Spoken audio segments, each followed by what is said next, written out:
नमस्कार सोलापूरकर जनदर्पण न्यूज चॅनलमध्ये आपल्या सर्वांचं स्वागत आहे। मी प्रतिनिधी योगीनाथ स्वामी। काल एक आपण बातमी प्रसारित केलो, एक व्हिडिओ व्हायरल झाला होता। पोलिसांची डुलकी आणि वरिष्ठ पोलिसांचं बरं का, त्या वरिष्ठ पोलिसांची डुलकी लागलेले एक व्हिडिओ व्हायरल झाला। त्या व्हिडिओवरती जनदर्पण न्यूज चॅनलने दाखवण्याचा प्रयत्न केला। त्याच्यावरती बातमी प्रसारित होताच क्षणी अनेक पोलिसांमध्ये खळबळ माजली आणि त्या खळबळाचा अनुस्वार आज आपण खास करून ज्यांच्यामुळे हा व्हिडिओ व्हायरल झाला ते सत्य काय आहे हे जाणून घेण्याचा आपण प्रयत्न करत आहोत। काल भारत देशाचे माजी सरन्यायाधीश गवई साहेबांचा दौरा या सोलापूरमध्ये आयोजित केला होता। या दौऱ्यामध्ये हुतात्मा स्मृती मंदिरमध्ये एक कार्यक्रम होता। या कार्यक्रमस्थळी एक वरिष्ठ पोलीस अधिकारी जे सध्या MIDC येथे नेमणूक आहेत, त्यांना एक डुलकी लागली आणि त्याचे एक पोस्ट व्हिडिओच्या आधारे आपण बातमी प्रसारित केलो। आपल्यासोबत जे काय सत्य आहे ते सत्य आपण दाखवण्याचा प्रयत्न करत आहोत। तर आपल्यासोबत अंकम साहेब आहेत, आपण त्यांच्याशी जाणून घेण्याचा प्रयत्न करूया। त्या स्थळी तिथे होते, त्यांनी उपस्थितीत आणि स्वतः त्या घटनेचा व्हिडिओ देखील त्यांनीच व्हायरल केलेले आहेत। सर नमस्कार। कालचा हा व्हिडिओ व्हायरल झाल्यानंतर आपण जनदर्पण न्यूज चॅनलने प्रत्यक्षात ती बातमी आपण प्रसारित केलो आणि त्या बातमीच्या आधारेवरती अनेक पोलिसांचे आपल्यावरती कमेंट्स आले, कारण की 17 तास आणि 18 तास हे ड्युटी करत असतात। याबद्दल तुम्ही काय सांगाल सर, आणि नेमकं सत्य काय आहे ते सांगा। सर, पोलीस आता 17 तास ड्युटी केले की 18 तास ड्युटी केले याचा काही संबंध नाही आहे। पोलीस आपल्या संरक्षणासाठी आहे आणि त्यापेक्षाही जास्त कालचा जो दिवस होता, भारताचे माजी सरन्यायाधीश आणि सध्या कार्यरत असलेले हायकोर्टाचे न्यायाधीश काल उपस्थित होते आणि त्यांच्या सुरक्षिततेचा जबाबदारी पूर्णतः पोलिसांवर होता। तर पोलीस तो अधिकारी काल 24 तास ड्युटीवर होता, 48 तास होता, याच्याशी काही देणं घेणं नाही आहे।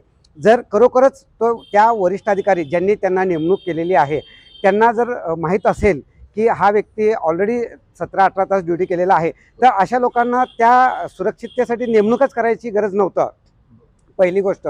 आणि असं मी मान्यच करणार नाही आहे की तो व्यक्ती 13-14 तास 16-17 तास काम करून थकून तिथं डुलकी घेत होता, अजिबात नाही आहे। त्या व्यक्तीचा यापूर्वीसुद्धा अनेक तक्रारी आहेत।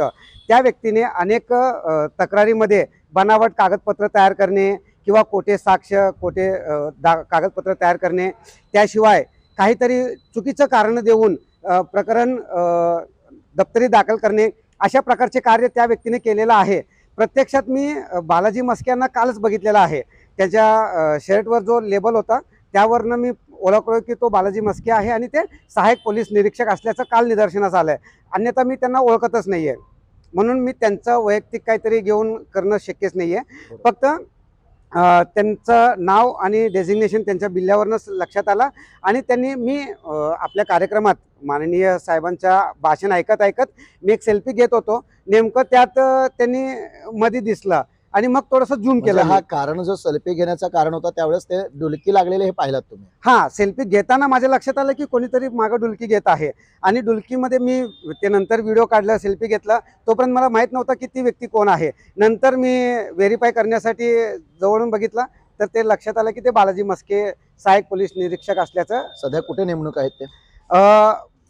माझं प्रकरणामध्ये ते नेमणूक होतं MIDC पोलीस स्टेशनला। आता ते सदर बाजार किंवा इकडं असू शकतील, ते मला माहित नाहीये। पण इथं यावर जेव्हा तुम्ही हे जो व्हिडिओ व्हायरल केला आपल्या फेसबुक पेजवरती आणि त्यावरती तुम्हाला काही लोकांचं काय म्हणजे पोलिसांचा वगैरे काय दबाव वगैरे परत? हो, एक सिनियर इन्स्पेक्टरचा आणि दुसरा एका मॅडमचा कॉल आलेला होता।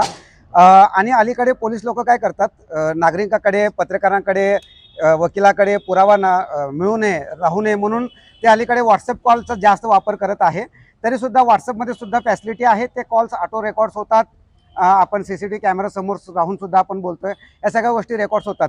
तर माझ्यावरही कुठंतरी दबाव आणण्याचा प्रयत्न केले, तर मी आणि सेकंड वन पहिल्यांदा तर मला काही मिनिटं त्यांनी समजावून सांगण्याचा प्रयत्न केले की पोलीस त्यांचंही मुलं बाळ आहे, बायको असते, तर त्यांचाही तुम्ही विचार केला पाहिजे। आणि दुसरी गोष्ट म्हणजे मला संभ्रमित करून दिशाभूल करण्यासाठी त्यांनी दुसरं मला कारण सांगत होते, सोलापुरात अनेक मिरवणूक निघताय, तुम्ही त्या मिरवणूक कमी करा, त्यासाठी प्रयत्न करा, त्यासाठी लढाई लढा, तुम्ही पोलिसांच्या मागे लागू नका, तुम्ही पोलिसांना सहकार्य करा, पोलीस तुम्हाला सहकार्य करतील, अशा प्रकारची भाषा वापरली त्यांनी। मी कुठं त्यांना म्हणजे कुठल्या म्हणजे आणि हे सांगून त्यांनी माझा व्हिडिओ डिलीट करायला सांगितले, तर मी कुठेही ते म्हणजे Video डिलीट delete केला. करणार नाही असं मी स्पष्ट सांगितलं.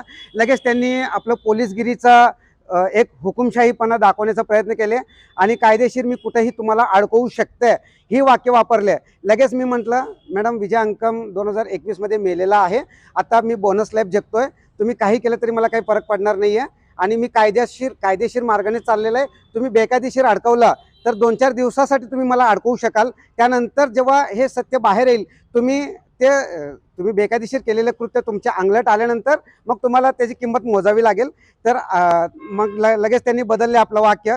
माझा वाक्याचा गैरसमज करून घेऊ नका. यावरती तुम्हाला काय वाटतं की म्हणजे पोलिसांचा झोप महत्वाचा आहे का कर्तव्य महत्वाचं आहे? पोलिसांचं 100% कर्तव्य महत्त्वाचं आहे. जर एखाद्या व्यक्ती आरोग्यदायी नसेल, हेल्दी फिट नसेल, तर अशा लोकांना घरी बसवा, कायमस्वरूपी तुम्ही रजा द्या त्यांना आणि सक्षम कर्मचारीची नेमणूक करा. कारण आज भारतात बेरोजगारीची संख्या खूप मोठ्या प्रमाणात आहे. आणि पोलीसगिरी दुसरं गोष्ट काय आहे, त्यांना झोप नाही असं कारणच नाही आहे. ते नको तिथं डोकं चालवतात पोलीस लोक आणि जिथं हवं आहे, जिथं मेन सुरक्षिततेचा मुद्दा आहे तिथं झोप आल्याचं कारण सांगतात. हे चुकीचं आहे. जर ती व्यक्ती अनफिट असेल तर तुम्ही त्यांना कायमस्वरूपी घरी बसवा आणि नवीन लोकांना रिक्रूट करा. बरोबर आहे. आपण जे काय सत्य आहे ते आपण सत्य जाणून घेण्याचा प्रयत्न करत आहोत. सत्य असंच आहे की सरांचं म्हणणं एवढंच आहे की ज्या ठिकाणी नेमणूक होते अधिकारी, ते खरंच झोप महत्त्वाचं आहे का कर्तव्य महत्त्वाचं आहे का, ह्यासाठीच आपण जाणून घेण्याचा प्रयत्न केलो. खरंच कर्तव्य महत्त्वाचं आहे असं त्यांनी सांगतात. कारण प्रत्येकाला, पोलिसांना पण असं वाटतं की बाबा आपण दिवसभर आपण एवढी ड्युटी करतो, पण ड्युटी करत असताना देखील कर्तव्य महत्त्वाचं. आणि आपल्या सोलापूरमध्ये अशा अनेक अधिकारी आहेत जेणेकरून एक सुरक्षा कवच म्हणून जे VIP लोकांना जे सुरक्षा पुरवली जाते, अशा प्रत्येक VIP लोकांमध्ये त्यांचा भाग असतोच. आणि अनेकवरती जो त्यांच्यामुळे अनुचित प्रकार काही घडत नाही असा देखील महत्त्वाचा आहे. कारण की संरक्षणच हा सर्वात महत्त्वाचा आहे. हाच जनदर्पण न्यूज चॅनलचा मुद्दा होता. योगीनाथ स्वामी, प्रतिनिधी सोलापूर. तिवारी अन्नपूर्णा स्वीट्स अँड नमकीन सिन्स 1981, वर्षानुवर्षाचा टेस्ट रेकॉर्ड. साजूक तुपातील अस्सल मिठाईचा स्वाद, चोखंदळ ग्राहकांची गेल्या 4 दशकांपासूनची पहिली पसंती.